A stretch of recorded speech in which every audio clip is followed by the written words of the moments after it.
അതെ, ആൽബിമാഷെ, ഇന്ന് നമ്മൾ ചർച്ച ചെയ്യുന്ന നാം ഏവരെയും ആകാംക്ഷയുടെ മുൾമുനയിൽ നിർത്തിയ ഒരു വരവിനെ കുറിച്ചാണ്. ഓ, മാഷ് പറഞ്ഞു വരുന്നത് നമ്മുടെ സെന്റ് ആൻഡ് സ്കൂളിലെ പുതിയ ടീച്ചറായ ഐറ ടീച്ചറുടെ കാര്യമാണല്ലേ?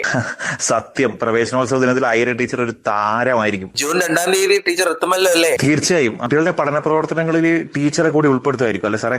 എന്റെ അമ്മോ, എന്തായിരിക്കും കുട്ടികളുടെ അവസ്ഥ? പ്രവേശനോത്സവ ദിനത്തിൽ ഐര ടീച്ചർ കുട്ടികളുമായി നേരിട്ട് സംവദിക്കും. അതായിരിക്കും ഹൈലൈറ്റ്. പിന്നല്ല, നേരനുഭവങ്ങളിൽ ഊന്നിയ അറിവ് നിർമ്മാണ പ്രവർത്തനങ്ങൾക്കൊപ്പം പുത്തൻ ആർട്ടിഫിഷ്യൽ ഇന്റലിജൻസ് സങ്കേതങ്ങൾ കുട്ടികളുടെ പഠനത്തെ കൂടുതൽ രസകരവും കാര്യക്ഷമവും ആക്കാൻ സഹായിക്കും. എനിക്കിപ്പോഴും അത് ഓർക്കുമ്പോൾ ഒരു ആകാംക്ഷയാണ്. ശരിയാണ്, കുട്ടികൾ മാത്രമല്ല, നമ്മൾ അധ്യാപകരും ആവേശത്തോടെയാണ് ഐര ടീച്ചറുടെ വരവിനെ കാത്തിരിക്കുന്നത്. ഇതൊരു പുതിയ തുടക്കമാണ്. നമ്മുടെ സെന്റ് ആൻസിന്റെ സ്കൂളിന്റെ ചരിത്രത്തിലെ ഒരു നാഴികക്കല്ലാണ്. അപ്പോൾ ഇന്നത്തെ സ്കൂൾ ബെൽ വിശേഷങ്ങൾ ഇവിടെ നിർത്തുന്നു. ഐറ ടീച്ചർ വരുന്ന ജൂൺ 2-ാം തീയതിയിലെ കൂടുതൽ വിശേഷങ്ങൾക്കായി നമുക്ക് കാത്തിരിക്കാം. ഐര ടീച്ചർക്കും പുതിയ അധ്യയന വർഷത്തിനും എല്ലാവിധ ആശംസകളും നേർന്നുകൊണ്ട് ഞാൻ മിഥുൻ. ഞാൻ ആൽബിൻ. വീണ്ടും കാണാം.